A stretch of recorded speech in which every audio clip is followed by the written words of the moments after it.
बेटे सॉरी, वो लास्ट वाली वीडियो जो है ना ऑटोमेटिकली बंद हो गई थी, स्पेस था नहीं। अच्छा हम यहाँ पे थे, ठीक है। पार्ट 1 पार्ट 2 देख लेना। जायंट सेल ट्यूमर में मैंने बताया था कि बिनाइन एग्रेसिव ट्यूमर है और बेसिकली ये ऑस्टियोक्लास्ट लाइक जायंट सेल्स होते हैं, लाइक जो हड्डी को ना खाते हैं ऐसे। ऑस्टियोक्लास्ट का मतलब क्या है? बोन डिजॉल्विंग सेल्स होते हैं ना, जो खाते हैं बोन को। तो ये एग्रेसिव ट्यूमर है, बिनाइन है।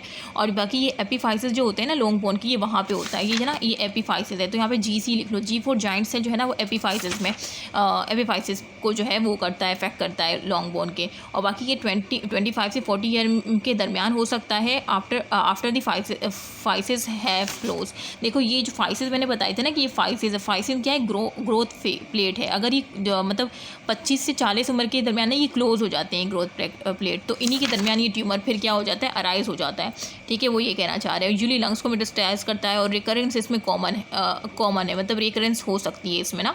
अब देखो इसमें हमने क्या कहा कि ये जो है ये भी मेटास्टेसाइज करता है लंग को और ये भी, ठीक है। लेकिन ये रेयरली मेटास्टेसाइज और ये रैपिडली करता है, ठीक है। और बाकी जो है ये बिनाइन है और ये तो मैलिग्नेंट है, ठीक है। मतलब मेन चीज़ें बताई थी। इजोनोफिलिक ग्रेनुलोमा क्या होता है? इजोनोफिल आपको पता है कि टाइप ऑफ WBC होते हैं और इसमें क्या होता है? न्यू प्लास्टिक प्रोफिलेशन हो जाती है लैंगरहैंस सेल्स की, जो कि इम्यून सेल्स हैं, ठीक है। और इसमें बस ये याद रखना कि स्पाइन में क्या होता है? ये होता है इन द स्पाइन और प्रेजेंट करता है कोलैप्स के साथ। वर्टिब्रल प्लाना इसे कहते हैं, ठीक है।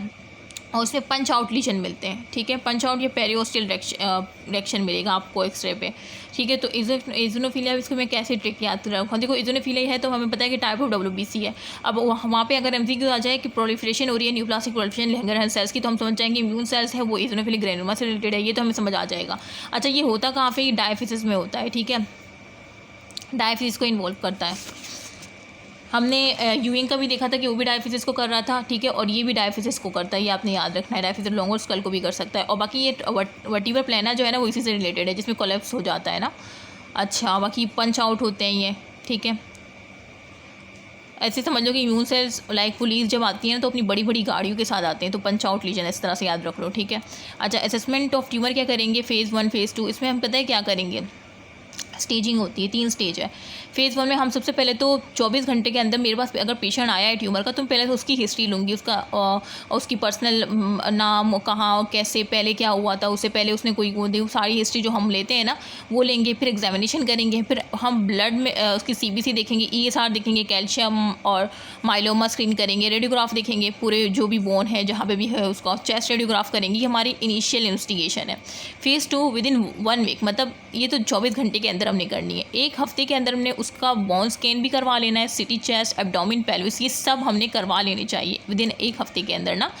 और फेज़ 3 होता है कि एट ट्यूमर सेंटर, मतलब सिटी स्कैन ऑफ लीजन्स मिल जाए आपको, MRI scan of legion, biopsy. तो ये मतलब अब आपको क्या करना है उसकी मतलब जो है बायोप्सी करोगे, ठीक है। Perform only one staging perform, जब ये पूरी स्टेजिंग कंप्लीट हो जाए और आपको सिटी स्कैन में लीजन्स मिल जाए, MRI में, तो आप फिर बायोप्सी करवाओगे ना। तो बायोप्सी वही कहते हैं, बायोप्सी फ़ौरन नहीं करवानी, आपने इन स्टेजिंग से गुजर के करवानी होती है, ठीक है। और one staging process is complete, और वही कह रहे हैं कि सर्जिकल और वो होता है principle of biopsy, tourniquet can be use injection. बस खैर इसको छोड़ दो, मैंने चीज़ बता दी। अच्छा ये याद रख लो कि ये अच्छा ये याद रखो कि जमशेदी नीडल जो है बोन बायोप्सी के लिए होती है, और जो सॉफ्ट टिश्यू बायोप्सी के लिए जो होती है ना, जो सॉफ्ट टिश्यू की हम बायोप्सी करते हैं उसके लिए ट्रोकट नीडल होती है। ये बस याद रख लो, ठीक है। T4 टिश्यू, T4 ट्रोकट, और बाकी जमशेदी तो ऐसे याद रखना है।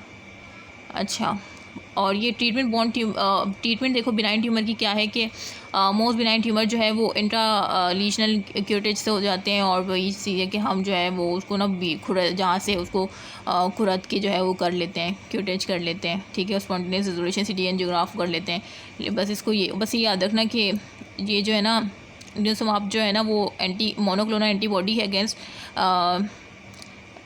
रैंकल लाइगेंड, इस तरह से ये छोड़ दो इसको। जायंट सेल ट्यूमर जो मैंने बताया था ना, इसकी हम ये इसमें देते हैं, ठीक है। अगर याद रह जाए तो ठीक है, वैसे इंपॉर्टेंट नहीं है। बाकी जो यूइंग है, सार्कोमा जो मैलिग्नेंट है, देखो मैलिग्नेंट वाले के लिए हम जो है क्या करते हैं, सर्जिकल एक्सीजन करते हैं। बिनाइन वालों को तो हमने ऐसे ही ट्रीट कर लिया कि क्रोडिश कर देंगे, ये कर देंगे, इंटेंसिटी गाइडेड कर देंगे, ठीक है। और जायंट सेल ट्यूमर ये भी बिनाइन, इसमें आप दे दिए। लेकिन जो मैलिग्नेंट वाले होते हैं, सार्कोमा वाले, उसमें फिर हमने सर्जिकल डिब्राइडमेंट एक्सीजन करने होते हैं, ठीक है। ये चीज़ आपको पता है। बाकी खैर ये आपका चैप्टर हो गया अल्हम्दुलिल्लाह, ठीक है। ये छोटी छोटी वीडियोस इस वजह से बनी क्योंकि स्पेस नहीं था मेरे मोबाइल में, और एग्ज़ाम ड्यूरेशन चल रहा है ना, इतनी ज़्यादा फाइल्स हैं तो उसकी वजह से जो है ना स्पेस ख़त्म हो रहा है मोबाइल में। तो बस ये हो गया आपका, ये 3 पार्ट में बना है, चैप्टर 19 और 20 भी मैंने करवा दिया है अल्हम्दुलिल्लाह।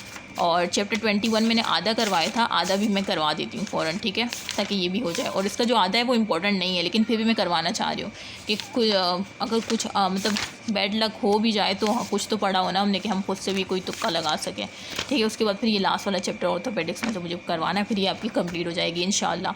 और मुझे अपनी दुआओं में ख़ास कर याद रखिएगा। देखो ये मेरे एग्ज़ाम्स होने वाले हैं, एग्जामिनेशन फॉर्म सबमिट हो गए हैं, हमारे एग्ज़ाम्स अब आएगी डेट, तो मुझे दुआओं में याद रखेगा। लिटरली मेरा जो है मतलब वीडियो बनाने को भी बिल्कुल नहीं कर रहा था, क्योंकि आप पे प्रेशर होता है, स्ट्रेस होता है एग्ज़ाम का ना।